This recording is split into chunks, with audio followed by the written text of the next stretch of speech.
Nesta semana, os moradores das maiores cidades brasileiras descobriram que estão no pior momento em relação à febre amarela nas últimas 4 décadas.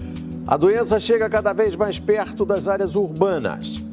Preocupa, provoca dúvidas na população e alimenta a boataria. A luta contra a febre amarela e as maneiras de se prevenir contra ela são os assuntos da nossa reportagem da semana. Uma ameaça que se aproxima dos grandes centros urbanos e espalha o medo pelas maiores cidades do Brasil. Em pouco mais de um ano, a febre amarela já matou mais de 260 pessoas em todo o país. A maior parte dos casos aconteceu na região sudeste, em Minas Gerais e em São Paulo. O que assusta agora é a rapidez com que cada vez mais pessoas estão sendo infectadas pelo vírus. E a grande preocupação é que a transmissão não ocorra somente nas áreas verdes, consideradas de risco, mas em qualquer lugar dentro das grandes cidades. Eu diria que a situação é alarmante. O aumento do número de vítimas provocou uma corrida aos postos de saúde. Tem que correr e se prevenir para não acontecer o pior, né? Em Mairiporã, a cidade paulista com mais casos suspeitos de febre amarela, a campanha de vacinação foi intensificada. O pessoal está falando bastante, né, que é para se prevenir, tomar cuidado, ficar o alerta mesmo, porque as pessoas morrem mesmo, gente, é de se preocupar mesmo. A cidade fica na região da Serra da Cantareira, a maior floresta urbana nativa do mundo. O ser humano, com esse tipo de urbanização, que vai invadindo as matas absolutamente de forma irresponsável, nós vamos entrar em contato com o mesmo mosquito que estava transmitindo a infecção para os macacos. Mais de 1.000 pessoas por dia têm procurado postos de saúde e hospitais em busca de vacinação. Vanessa veio com toda a família. Onde você vai tem mato, então precisa se vacinar, tem que cuidar para que a coisa não vire uma epidemia mesmo, né? De acordo com a Prefeitura de Mairiporã, são 42 os casos suspeitos de febre amarela até agora na cidade. Na última sexta-feira, a doença foi confirmada em 3 pacientes. 1 sobreviveu e 2 morreram. Anderson Oliveira dos Santos vivia com a família em Mairiporã. Ele morreu na última terça-feira, aos 31 anos. A suspeita? Febre amarela. Anderson começou a passar mal com dores no corpo e na cabeça. Foi internado na sexta-feira, dia 5 de janeiro. Fez exames de sangue, parecia ter gripe, mas piorou e morreu 5 dias depois. A gente olha os carros, a gente olha a casa, quando a gente entra ali, eu entro correndo e saio correndo, porque tudo dele tá ali. As roupas, tudo dele. O jeito que ele agia com a gente, as brincadeiras, a gente olha a churrasqueira, eu lembro dele, eu sento aqui, eu lembro dele de manhã. Vai dormir, a gente lembra. Parece que toda hora ele vai chegar. Anderson não tinha tomado vacina contra a febre amarela. A mulher dele conta que o marido não quis tomar a vacina junto com a família. Ele falou, devia ter tomado a vacina, né? Tô com febre amarela. Toda vez que eu ia visitar ele lá, ele falava pra mim que morreu. Anderson deixou a mulher e 2 filhos, Beatriz, de 8 anos, e Gabriel, de 6 anos.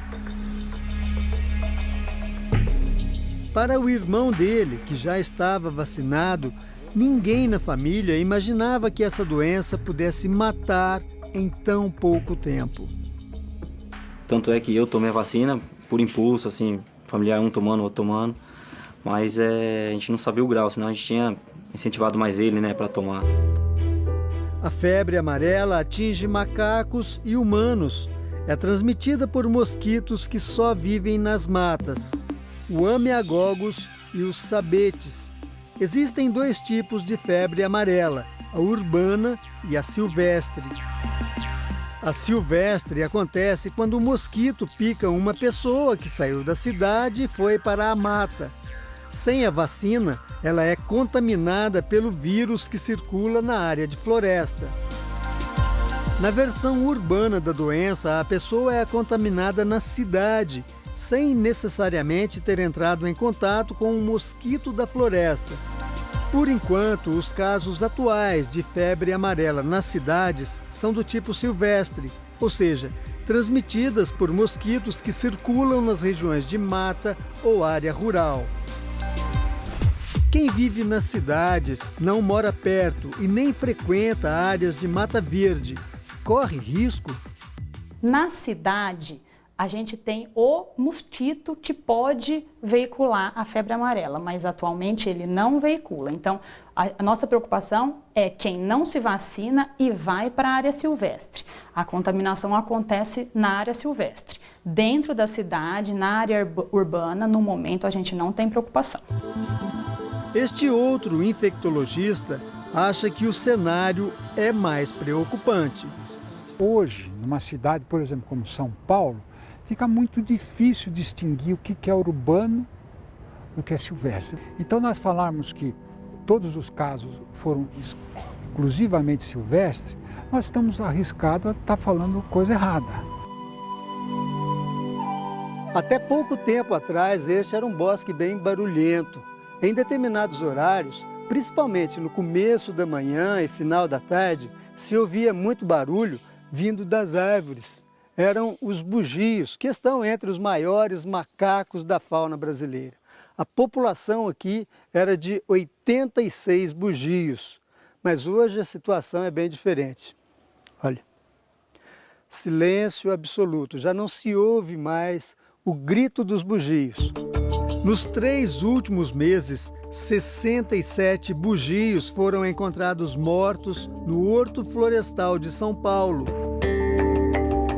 Os pesquisadores acreditavam que toda a população de bugios do horto teria sido exterminada pelo vírus da febre amarela.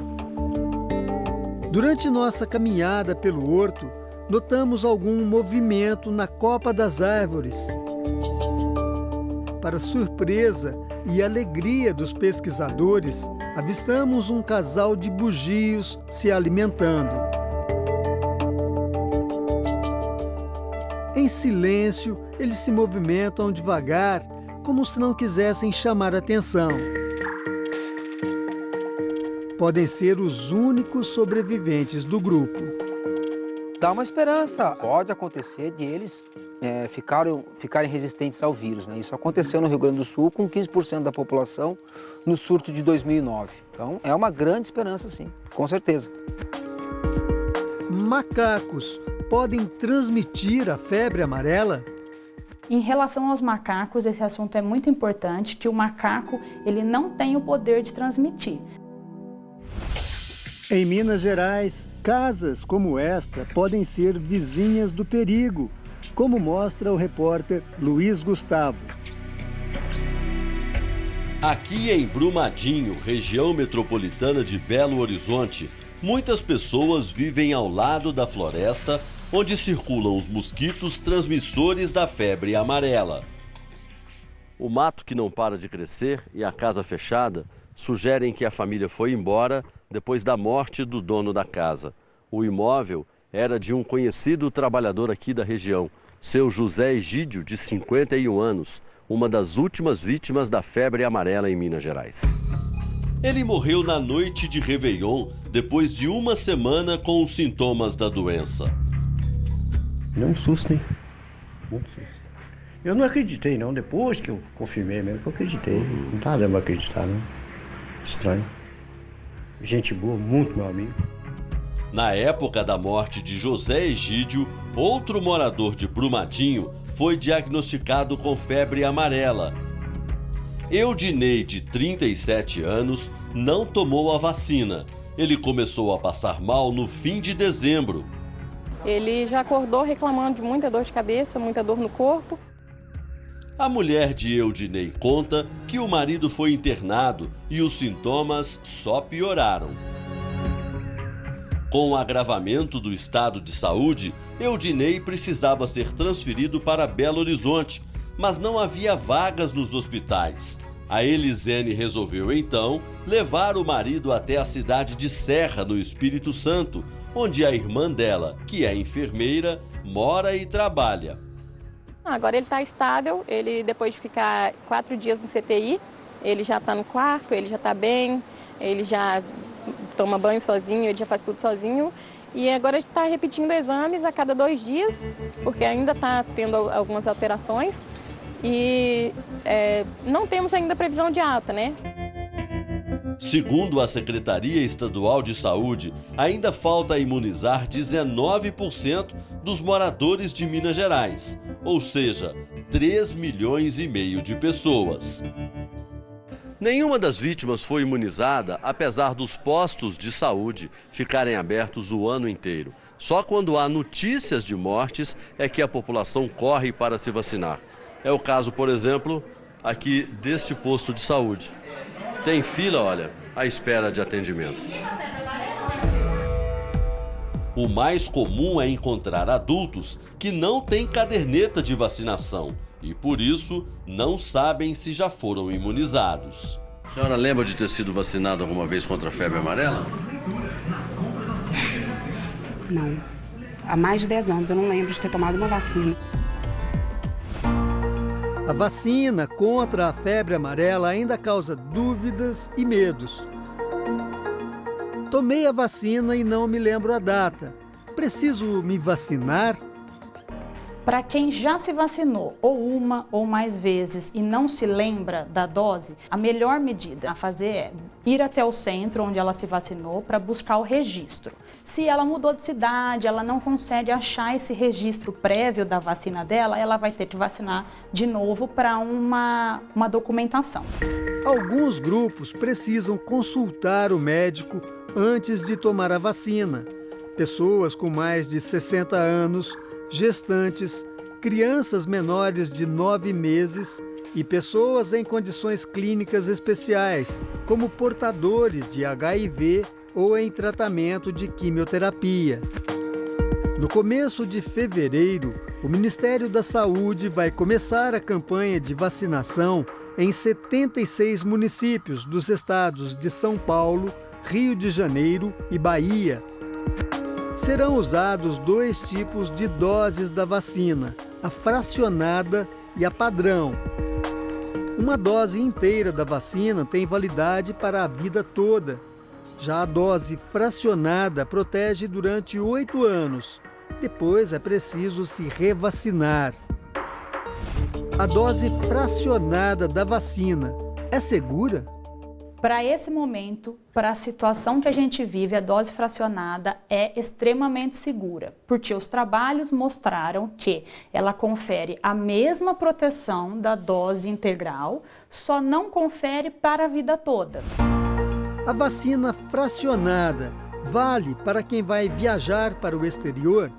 Para quem vai para o exterior e precisa do cartão de identificação, cartão internacional de vacinação da febre amarela, a gente não pode usar a vacina fracionada. A febre amarela é uma doença tropical e sazonal. Com a chegada do verão e das chuvas, é preciso reforçar os cuidados. Os principais sintomas da febre amarela são dor de cabeça, febre, calafrio, fraqueza, dores musculares fortes, náuseas e vômitos. É muito importante a gente ressaltar que esses sintomas iniciais não têm cara de febre amarela. Então é importante que a pessoa, se ela apresentar esses sintomas e tiver permanecido nos últimos 10 dias em área de transmissão, aí ela vá, procure um médico rápido e informe que ela esteve em área de transmissão. Cerca de 15% dos pacientes desenvolvem a segunda fase da doença, a mais grave. Aí a febre fica mais alta, rins e fígado são atingidos. Ocorre também a icterícia, que deixa a pessoa com aparência amarelada. É muito importante estar atento a esses sinais, já que nos quadros avançados A doença tem uma alta taxa de mortalidade. Entre 30% a 50% dos doentes morrem. A engenheira Gabriela dos Santos Silva, de 27 anos, teve um caso grave da doença. Ela contraiu febre amarela depois de visitar uma obra na região de Mairiporã, em São Paulo. A febre amarela só foi diagnosticada uma semana depois dos primeiros sintomas, quando o quadro já tinha evoluído para uma hepatite gravíssima. Gabriela foi transferida aqui para o Hospital das Clínicas de São Paulo, onde passou por um tratamento inédito no mundo para um caso de febre amarela, um transplante de fígado. Nessa situação, o transplante de fígado, sem dúvida nenhuma, tinha que ser pensado e foi a arma que nós utilizamos e foi o que fez com que ela lidasse e conseguisse sair da situação grave que ela estava no início. Dr. Rodrigo Bronze foi o cirurgião que fez o transplante em Gabriela. Ele explica que o procedimento é apenas para casos de extrema gravidade da doença e, ainda assim, não representa a cura definitiva. Essa é uma das grandes dificuldades que o transplante, como tratamento na febre amarela, vai ter que lidar, porque a doença não está só no fígado, né? Uma vez feito o transplante e o doente saindo da fase de falência hepática aguda, o que vai acontecer é que é possível que a gente vá ter que lidar com dificuldades relacionadas à doença que não no fígado. Gabriela ainda está internada e o estado dela é considerado grave. Diante de tudo isso, a melhor alternativa é se proteger contra o vírus. O melhor tratamento para a doença é a prevenção, é a vacinação, é a informação à população. E, de fato, a divulgação de que existem formas graves da doença pode realmente contribuir para que as pessoas que estejam em áreas de risco sejam vacinadas e o controle da doença seja bem feito.